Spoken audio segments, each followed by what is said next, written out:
سعودي عرب پاکستان ته د مومن ډیم د پاره 30 کروڑ ډالر قرضه ورکوي. ځای خلک وایي کو د دوی مسلې حل شي او په مومن ډیم په وخت کار سرته ورسیږي نو دا به د سیمې د سوکالۍ سبب وګرځي. څېړونکي وایي چې پاکستان د معاشي مشکلاتو ترڅنګ د توانایي د کمۍ سره خو مخ دی او د مومن ډیم شان منسوبې سره د بجلی د نشوالي مسله تر ډیره خطر کمېدی شي. مصری خان د مومن ډیم سره نږدې میا پټي کې اوسېږي او د ډیم نه وتونکو په دوه نهرو کې یو نهر د دوی په للمو پټو راځي. وایي چې د دوی ځمکې للمې دي او مدن یې کم خو کو ډیم جوړ شي او نهرونو کې اوبه راشي نو د دوی فصلونه به زیات کیږي او ګټه به سیوا شي. زه چې په شپږ جیره په پټي کې پسه د غنمو کرونده وکړم څه د سبزۍ کرونده وکړم نو چې اوس مې آمدن 1 لک روپۍ دی بیا به شپږو لکو ته ورسیږي. د مصری خان په څېر ګڼ شمېر زمیندار په دې تمه دي چې د ډیم نه وتونکو نهرونو سره به ځمکې د اوبو لاندې راشي او ځوانانو ته به روزګارونه ترلاسه شي. د واردې محکمې چارواکي وایي چې د مومن ډیم نه به 14,000 جریبه ځمکه د اوبو لاندې راشي او نورې ګټې به راوړي.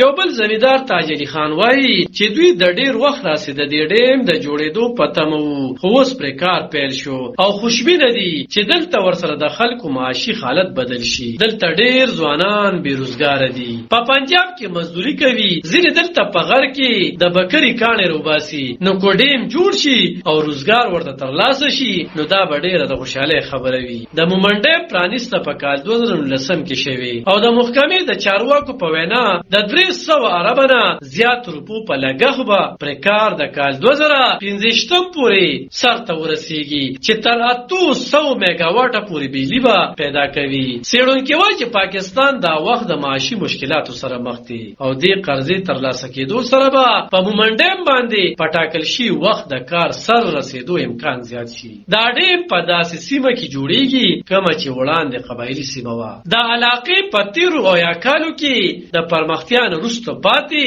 او د ترهګرۍ سره خو مخ پاتې شوی وي. اوس په د دې ډیم جوړېدو سره به د دې علاقې ترقي وشي. دا ډیم د چین او د پاکستان ډسکان کمپنۍ په ګډه جوړوي. وړاندې حکومت باندې تورونه لګېده چې د ټیکې په وخت د قوانینو خیال نه وساتل شوی خو تحریک انصاف حکومت دغه تورونه رد کړي وو. دې ترڅنګ ځایي خلک هم ګیله کوي چې د ډیم لاندې راغلي ځمکو معاوضه نه ده ورکړل شوې او ځایي ځوانانو ته د روزګار موقع هم نه ورکړل کېږي. خو د مومندو ضلعي چارواکي وایي چې خلکو له معاوضه هم په ځمکو د قامي شخړو د وجې نه ده ورکړل شوې او چې کم ځوانان تکنیکي وړتیا لري هغوی ته د کار موقع هم ورکړل کېږي.